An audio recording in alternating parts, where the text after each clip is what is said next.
अब बात महाराष्ट्र में चल रहे राजनीतिक संकट की। लेकिन आप चाहें मेरी गर्दन उड़ा दो, मैं गुवाहाटी के रास्ते में नहीं निकलूंगा। मैं जेल चला जाऊंगा लेकिन अपनी पार्टी के साथ रहूंगा। ये शब्द मेरे नहीं, बल्कि शिवसेना प्रवक्ता संजय राउत के हैं। और ऐसा उन्होंने क्यों कहा, इसके लिए आइए आज तक को दिए एक्सक्लूसिव इंटरव्यू से थोड़ी सी बात उनकी सुन लेते हैं। मेरे जैसा है, मैंने कभी मनी लॉन्ड्रिंग या क्या है सब पैसों का खेल कभी किया नहीं। ठीक है, आप भेज दीजिए, मुझे मालूम है कहां से इंस्ट्रक्शन जाता है, क्यों जाता है। जो चल रहा है महाराष्ट्र में उनमें मैं फ्रंट पर हूं, मेरी पार्टी के लिए, बाला साहब ठाकरे जी की पार्टी के लिए, महाराष्ट्र के लिए। तो मेरा आवाज बंद कर दो। और देखिए, मेरा आवाज आप बंद नहीं कर सकते। आप ईडी की नोटिस भेज दीजिए या मेरी गर्दन उड़ा दो, मैं गुवाहाटी से रास्ते से नहीं निकलूंगा।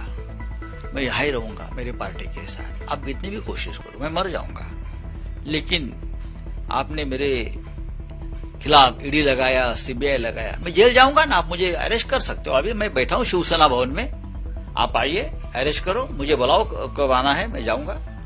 इतना तो आपको पता चल ही गया कि सोमवार को ईडी ने संजय राउत को समन जारी किया था। Prevention of money laundering act PMLA के तहत पात्रा चौल जमीन घोटाले के कथित मामले में मंगलवार को उन्हें साउथ मुंबई स्थित ईडी के ऑफिस में अपना बयान दर्ज करवाना था। लेकिन अलीबाग में एक रैली होने के कारण संजय राउत ने ईडी से समय मांगने और संस्था का सम्मान रखने की बात की। राज्यसभा का भी सेशन शुरू होगा तो मैं उनसे जरूर, ऐसा है कि हमारी एजेंसी है देश की, चाहे वो कुछ भी गलत करे लेकिन हम उसका रिस्पेक्ट करेंगे। संजय राउत खुद के किसी भी घोटाले से दूर दूर तक का नाता ना होने की बात कहते हैं, लेकिन prevention of money laundering act PMLA के तहत अप्रैल में ईडी ने राउत की पत्नी और उनके करीबियों की 11 करोड़ रुपए से ज्यादा की संपत्ति जब्त की थी। इसमें 9 करोड़ रुपए की पालघर की संपत्ति संजय राउत के कथित तौर पर करीबी प्रवीण राउत से जुड़ी है, जबकि 2 करोड़ की कीमत वाला दादर का फ्लैट और अलीबाग का प्लॉट संजय राउत की पत्नी वर्षा राउत से जुड़े होने के आरोप हैं।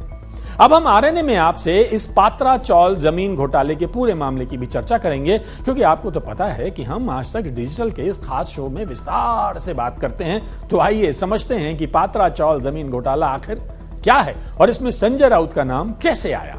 मुंबई नॉर्थ के गोरेगांव में एक इलाका है सिद्धार्थ नगर, जिसे पात्रा चौल के नाम से भी जाना जाता है। Maharashtra housing and development area authority MHADA के अंतर्गत आने वाले पात्रा चौल में 47 एकड़ में कुल 672 घर बने हुए हैं।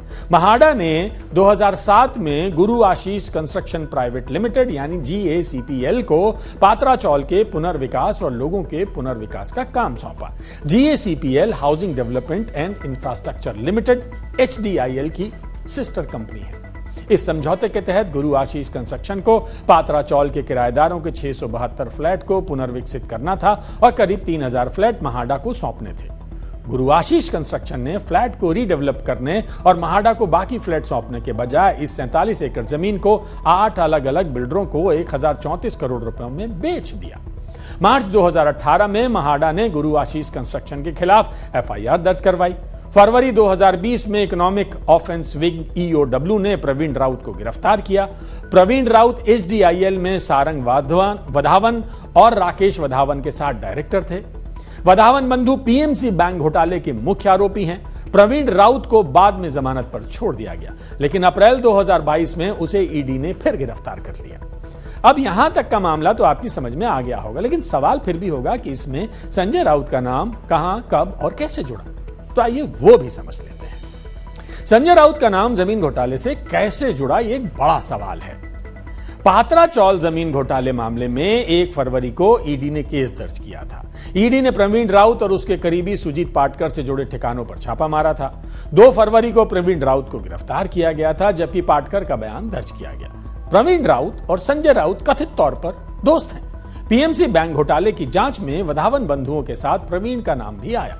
जांच में पता चला कि प्रवीण राउत की पत्नी माधुरी ने संजय राउत की पत्नी वर्षा को 55 लाख रुपए का लोन बिना ब्याज के दिया था।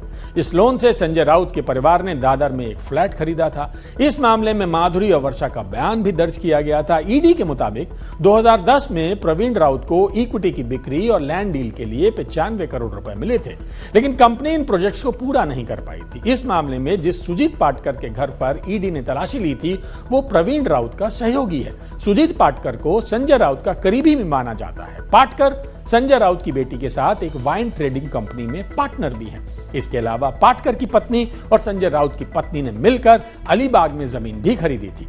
अलीबाग की यह लैंड डील भी ईडी के रडार पर है, क्योंकि माना जा रहा है कि यह जमीन खरीदने के लिए पैसों की हेराफेरी की गई थी।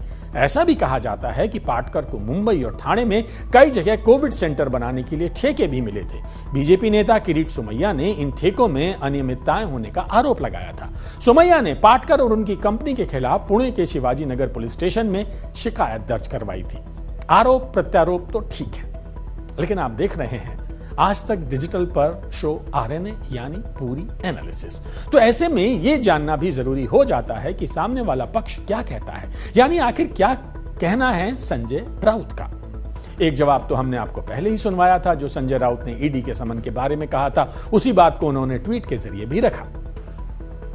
संजय राउत ने ईडी के समन को अपने खिलाफ साजिश बताते हुए लिखा कि वो बाला साहब के शिव सैनिक हैं और अगर सिर भी कलम कर दिया जाए तो वो गुवाहाटी का रुख नहीं करेंगे। संजय राउत ने ईडी के अफसरों के जरिए कुछ पार्टियों के लोगों पर भी निशाना साधा और बताया कि आखिर यह साजिश कहां और कब रची गई और इससे देश का नुकसान होगा। उन्होंने ईडी से देश बचाने की बात भी कही। वडोदरा में एक मीटिंग हो गई। उस मीटिंग में कौन था सबको मालूम है। रात के अंधेरे में मीटिंग हो गई। वहां से इंस्ट्रक्शन दिया गया संजय राउत का आवाज बंद करो। वो अपनी पार्टी और सरकार और महाराष्ट्र को बचाने की कोशिश कर रहे हैं। उसके बाद ये नोटिस आ गई। ये गलत सब तरीके से, मैं तो ये जो मामला कुछ मैं देख रहा हूं, मुझे मालूम भी नहीं है क्या है। ज्यादा से ज्यादा आप क्या करोगे, मैं बार बार बोलता हूं, जेल में डालोगे और गोली मार दोगे हरिंद पंड्या की तरह, उसके लिए मैं तैयार हूं। लेकिन इतना आसान नहीं है। जो भी लोग के गलत काम करने जा रहे हैं वो अफसर और उनको आदेश देने वाले लोग, उनको उसकी कीमत चुकानी पड़ेगी। मुझे मालूम है अफसर कौन है, मैं नाम भी ले सकता हूं, लेकिन इतना आसान नहीं है। हमारे जैसे लोगों को खत्म करके आप देश को खत्म करेंगे। आप अपोजिशन खत्म करने जा रहे हो। आप किसके लिए काम कर रहे हो? आप देश के लिए काम करो। वैसे आपको यह बता दें कि 2 साल पहले महाराष्ट्र सरकार ने राज्य के retired chief secretary Johnny Joseph की अगुवाई वाली 1 सदस्यीय कमेटी का गठन किया। इस कमेटी को पात्रा चौल के लोगों के पुनर्वास और रेंट के लिए हल बताना था। इस कमेटी के प्रस्ताव और महाडा के फीडबैक के बाद जून 2021 को महाराष्ट्र कैबिनेट ने पात्रा चौल रीडेवलपमेंट प्रोजेक्ट को फिर से मंजूरी दी।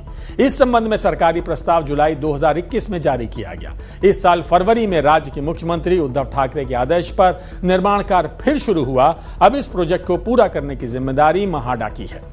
Maharashtra housing and area development authority को 650 वर्ग फुट कारपेट एरिया क्षेत्र के 672 फ्लैट तैयार करने हैं। बात एक बार फिर संजय राउत की, जो कभी कभी तो बातें बड़ी अच्छी करते हैं, लेकिन कई बार उनकी जुबान तो फिसल जाती है या फिर वो जानबूझकर कुछ ज्यादा बोलते हैं। मौजूदा विधानसभा संकट पर बौखलाए राउत ने इस दौरान कुछ ऐसा भी कह दिया जिस पर उनका काफी विरोध भी हुआ।